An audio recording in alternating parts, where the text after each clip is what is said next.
कि जरूरत क्या है। बहुत ज्यादा किताबी ज्ञान नहीं बोलूंगा, सीधे सीधे जो अनुभव किया है उस चीज को बोलूंगा। सामाजिक समरसता है क्या और उसकी जरूरत, इस कार्यक्रम की जरूरत क्यों पड़ी। जब हम समाज को देखते हैं, हिंदू समाज, सनातनी समाज, जब ये पृथ्वी बनी तब से उपस्थित इस धरती के ऊपर जो समाज है और जो देश उपस्थित है, जो अजन्मा है, वो भारत है, वो सनातन है, वो हम हैं। उसे मिटाने के लिए हमेशा षड्यंत्र इस देश में रचे गए और जब वो षड्यंत्र कहीं ना कहीं विफल हुए तो एक बड़ी साजिश उस समाज को फूट डाल के तोड़ने की गई और उसी का परिणाम जातिवाद था और उसी का परिणाम आज हम सब लोग संघर्ष के रूप में, जातीय संघर्ष के रूप में देख रहे हैं। उसी का परिणाम हम भेदभाव के रूप में देख रहे हैं। बहुत सारे लोग बहुत सारी बातें बड़े बड़े मंचों पे सुनता हूं, करता देखता हूं, पर मैं जितना अनुभव करता हूं कि ये जो जातीय प्रथा चली थी, ये जो एक व्यवस्था थी, वो कर्म प्रधान थी मेरे देश के अंदर। मेरे देश के अंदर कोई जाति के नाम से नहीं जाना जाता था, कर्म के नाम से जाना जाता था। हम उस रावण को जानते हैं जो ब्राह्मण का पुत्र था, पर वो अपने कर्म से जब दुष्ट हुआ तो उसे लोगों ने राक्षस कहा। कल मैं देख रहा था, बहुत सारे लोग पोस्टें लिख रहे थे और वाल्मीकि समाज के लोग पोस्टें लिख रहे थे रावण की प्रशंसा में। तो मुझे बड़ा कष्ट हुआ। कौन थे भगवान वाल्मीकि जिन्होंने हमें राम दिए? अगर वो नहीं होते, उनकी कलम रामायण नहीं लिखती, तो भगवान राम का चरित्र हमारे बीच में नहीं होता और हम शायद उन्हें भूल जाते। तो भगवान राम को देने वाले, उनके चरित्र को देने वाले, उनके आदर्शों को देने वाले, उन्हें महान बताने वाले भगवान वाल्मीकि हैं। तब हम उन्हें पूजते हैं, भगवान राम को भी और भगवान वाल्मीकि जी को भी। पर जो लोग रावण को महान बताते हैं, वो भगवान राम का अपमान नहीं करते, वो उस कलम का और भगवान वाल्मीकि का अपमान करते हैं, तो उन्हें प्रश्न चिन्ह लगता है उनके ऊपर। ये जातीय व्यवस्था जब बनी थी, जब मुगल शासन आया, तो उसने इतना क्रूर अत्याचार भारत के अंदर किया। बहुत विस्तार से बताने का समय नहीं है, पर इतना क्रूर था कि वो लोग गर्दनों की खोपड़ियों की ढेर लगाकर, वो लोग जनेऊ का ढेर लगाकर और अपनी बहन बेटियों की इज्जतों की संख्या बढ़ाकर रोज नहाते थे, रोज खाना खाते थे, रोज सोते थे। वो अत्याचार हुआ। जब हिंदू इस धरती के ऊपर, इस सनातन धरती के ऊपर, जहां हम हिंदुत्व के नाम से पहचाने जाते हैं, उस धरती के ऊपर जब हिंदुओं के ऊपर अत्याचार हुए, हिंदू नाम का शब्द खत्म होने लगा, हिंदू की पूजा पद्धति खत्म होने लगी, तब कुछ लोगों ने अपना धर्म नहीं बदला।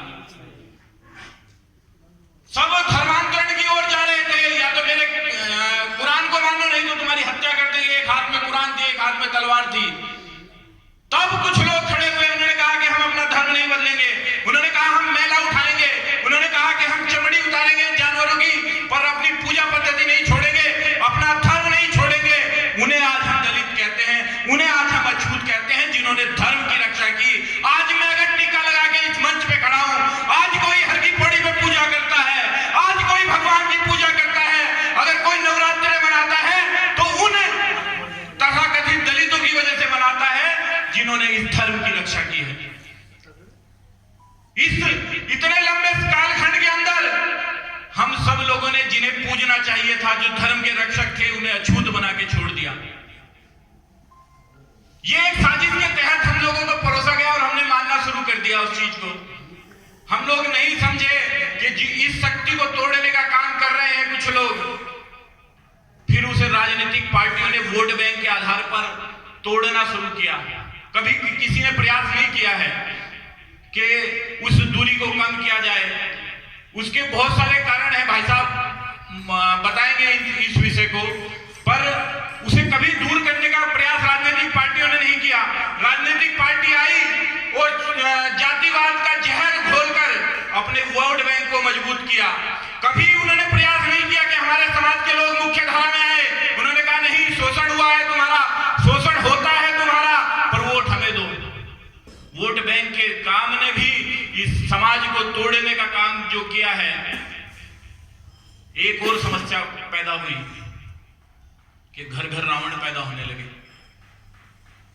लोग हमें कहते हैं कि बजरंग दल हिंदुत्व का दुश्मन है, बजरंग दल दलितों का दुश्मन है। बहुत सारे लोग मंचों पे बोलते हैं, वो कहते हैं साहब ये दलितों से अत्याचार करते हैं, भेदभाव करते हैं। हम दलितों से अत्याचार, ब्राह्मणों की नगरी में बजरंग दल का जिला संयोजक एक वाल्मीकि नहीं होता, हम समरसता लाते हैं। और जो लोग दलितों के नाम पर, जाति के नाम पर संगठन बनाते हैं, बाबा साहब के नाम पर संगठन बनाते हैं, उनका जिला अध्यक्ष डॉक्टर अजमल खान है, उनका जिला प्रभारी मुसलमान है। तो उन्हें सोचना चाहिए कि वो जाति के नाम पर और बिरादरी के नाम पर, दलितों के नाम पर क्या करने का प्रयास करते हैं। सोचना चाहिए, अपने गिरवान में झांकना चाहिए और हम सब लोगों को आकलन करना चाहिए। हम बहुत सारे लोग ब्राह्मण बन के घूमते हैं, बहुत सारे लोग चौहान, क्षत्रिय और सब बन के घूमते हैं और हम लोगों ने प्रयास नहीं किया है। हम सब लोग अपनी जातियों का, जाति व्यवस्था खत्म करने की मैं नहीं कहता, क्योंकि इतना घुल चुकी है हमें कि खत्म नहीं हो सकती, पर हम प्रयास कर सकते हैं कि हिंदू समाज ना टूटे।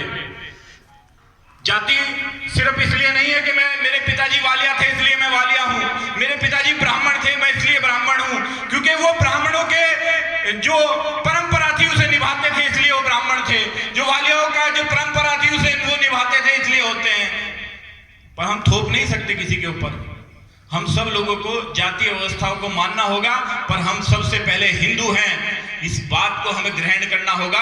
और ये शक्ति जो हिंदुत्व की शक्ति है, जो सनातन की शक्ति है, जो भगवे की शक्ति है, उसे तोड़ने का प्रयास कोई ना करे, उस पर आघात करने का प्रयास ना करे। जितने षड्यंत्र हैं ये सब षड्यंत्र समाज के सामने आने चाहिए। हम सब लोग इन षड्यंत्रों पे चर्चा नहीं करते, हम अपने आप को बड़ा बताने का प्रयास में लगे रहते हैं। मेरी जाति बड़ी, मैं बड़ा, मेरा धर्म बड़ा, मेरा कर्म बड़ा। वो कर्म छोटा, कोई कर्म छोटा नहीं है, समाज में सब जरूरी है। और उस जो जिसे हम छोटा और बड़ा मानते हैं, शायद समाज उसी के वजह से चलता है।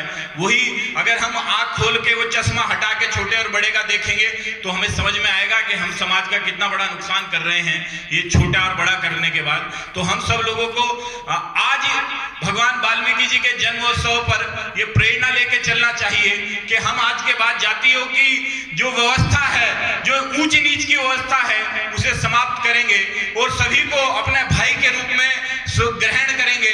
और जो षड्यंत्र चल रहे हैं वो षड्यंत्रों को समझने का काम करेंगे और समाज को समझाने का काम करेंगे, क्योंकि हमें पता ही नहीं रहता समाज में हो क्या रहा, कितने बड़े बड़े षड्यंत्र